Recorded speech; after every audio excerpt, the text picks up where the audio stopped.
Fala pessoal, Menezes mais uma vez aqui com vocês, e dessa vez vamos falar sobre a rivalidade entre China e Estados Unidos se transformou no grande duelo geopolítico e econômico da nossa época, algo parecido com aquelas clássicas disputas que capturam a atenção do mundo inteiro. Só que agora o jogo ganhou um capítulo novo e bem concreto. No final de julho de 2026, a China anunciou o início da produção em escala, ainda que limitada, de suas próprias máquinas de litografia de imersão DUV, o equipamento essencial para fabricar chips.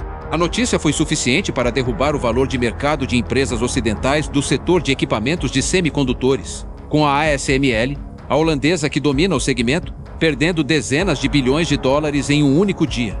O movimento não é pequeno.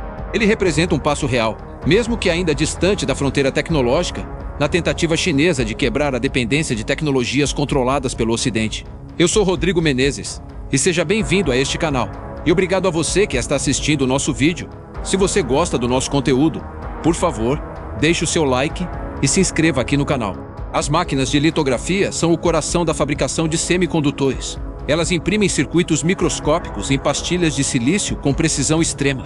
Sem elas não se fazem processadores de celulares, chips de inteligência artificial, controladores de carros ou qualquer componente eletrônico moderno em escala industrial. Por décadas, a ASML manteve um monopólio quase absoluto nas máquinas mais avançadas, especialmente nas de ultravioleta extremo, as EUV, que permitem produzir os chips de ponta usados em smartphones premium e nos sistemas de IA mais poderosos. Canon e Nikon, japonesas, ocupavam posições secundárias em tecnologias menos sofisticadas. Em 2023, sob pressão americana, Holanda e Japão se alinharam e restringiram fortemente a venda dessas máquinas de ponta para a China. O objetivo era claro: impedir que Pequim avançasse em capacidade de fabricação de chips avançados e manter o controle ocidental sobre um dos setores mais estratégicos da economia global. Na época, analistas e a própria ASML estimavam que a China estava de 10 a 15 anos atrasada e que uma máquina doméstica competitiva só viria na segunda metade da década de 2030. Menos de 3 anos depois, a realidade se mostrou diferente. Uma empresa estatal de Xangai, a Aishengna, que absorveu equipes de startups como a Yuliangsheng, ligada a esforços da Huawei, começou a fabricar máquinas de litografia de imersão DUV. O plano é entregar cerca de 5 unidades em 2026 e cerca de 20 em 2027 para fabricantes chineses como SMIC, Huahong e CXMT. Essas máquinas miram principalmente a produção na faixa de 28 nanômetros, uma tecnologia madura, não a de ponta absoluta. Ainda estão atrás das melhores da ASML em desempenho, confiabilidade e precisão, e precisam de mais testes em linha de produção. O volume também é pequeno diante das cerca de 130 máquinas de imersão DUV que a ASML pretende entregar só em 2026. Mesmo assim, o anúncio foi suficiente para abalar o mercado e mostrar que as sanções não pararam o esforço chinês. Esse padrão não é novo. A China tem um histórico repetido de entrar em mercados estratégicos, absorver tecnologia, escalar produção e, com o tempo, reduzir drasticamente custos e dependência externa. Foi assim com as redes de telecomunicações 5G, onde a Huawei se tornou um dos principais players globais apesar das restrições. Foi assim com os veículos elétricos, com a BYD conquistando espaço e forçando a indústria tradicional a reagir.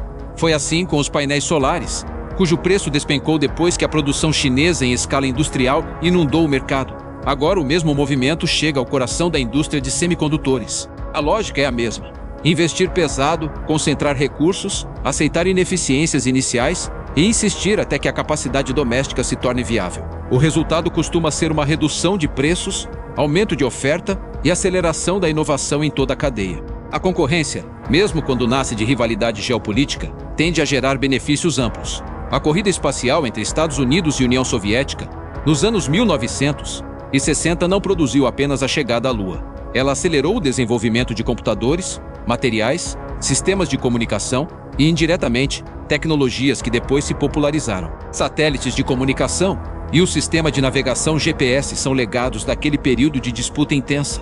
Quando 2 ou mais atores competem por domínio tecnológico, o ritmo de avanço costuma aumentar. Hardware mais acessível e barato multiplica as possibilidades de inovação em software, em sistemas e em aplicações. Se a China consegue fabricar suas próprias máquinas de litografia, mesmo que ainda limitadas, isso reduz um ponto de estrangulamento e cria pressão para que o resto do mundo continue inovando mais rápido. Preços mais baixos de equipamentos e de chips, no longo prazo, tendem a democratizar o acesso à tecnologia e abrir espaço para mais empreendedores, mais empresas e mais experimentação. Isso não significa que a China já tenha resolvido o problema. A distância para as máquinas EUV da ASML continua grande. O protótipo chinês de EUV existe, mas ainda não produz chips funcionais em escala, e as estimativas mais realistas apontam para 2028 ou 2030 como horizonte possível de avanço significativo. Componentes críticos ainda dependem de fornecedores externos em alguns casos. A confiabilidade das novas máquinas domésticas precisa ser comprovada em produção real.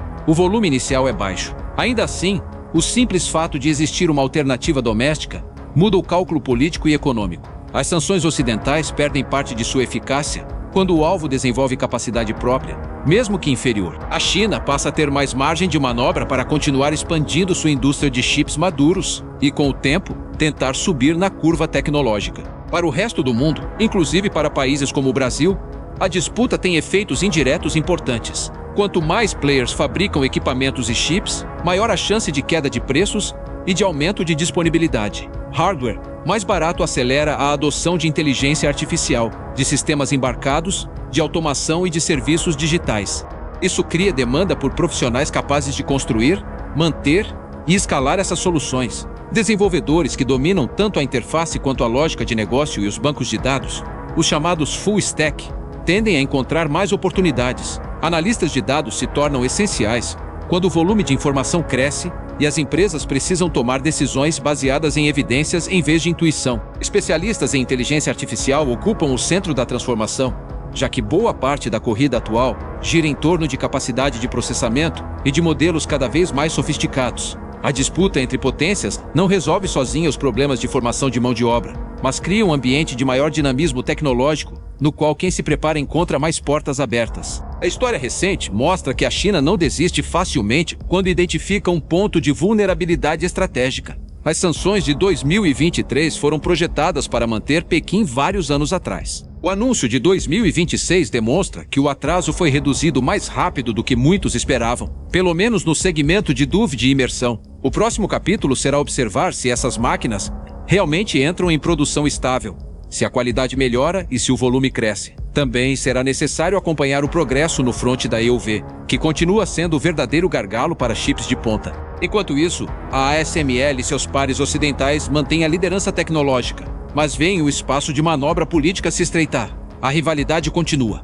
O monopólio absoluto começa a ser questionado, e a tendência de longo prazo aponta para um mercado de equipamentos de semicondutores menos concentrado e mais competitivo. Esse movimento se encaixa em uma lógica maior de fragmentação das cadeias globais de valor. Depois de décadas de integração profunda, Estados Unidos e aliados tentam restringir o acesso chinês a tecnologias críticas. A China responde com investimento estatal massivo, mobilização de talentos e esforço de substituição. O resultado intermediário é exatamente o que estamos vendo: avanço doméstico em áreas antes monopolizadas, reação de mercado, queda de valor de empresas expostas e aceleração da corrida. No final, quem costuma se beneficiar é o conjunto da economia global, porque a competição força a eficiência, reduz margens excessivas e espalha capacidade tecnológica. O caminho é irregular, cheio de incertezas e de riscos de escalada, mas a dinâmica de longo prazo favorece a multiplicação de opções. A máquina de litografia chinesa, anunciada em 2026, ainda é um equipamento de geração anterior comparado ao que a ASML oferece no topo da linha.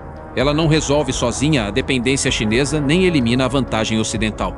No entanto, ela prova que a pressão das sanções gerou resposta, e que a resposta veio mais cedo do que o previsto por muitos especialistas. Esse padrão de reação rápida e persistente é o que torna a China um ator tão difícil de conter em disputas tecnológicas. Cada avanço, mesmo modesto, reduz a eficácia das restrições anteriores e força o lado oposto a imaginar novas barreiras. O ciclo se alimenta a si mesmo. E enquanto ele continuar, o setor de semicondutores permanecerá no centro da disputa geopolítica mais importante do século XXI, com consequências que se espalham por toda a economia digital e por todas as indústrias que dependem de chips. Obrigado a você que ficou até o final. Se você gosta do nosso conteúdo, por favor, se inscreva no canal e deixe o seu like. Até o próximo vídeo.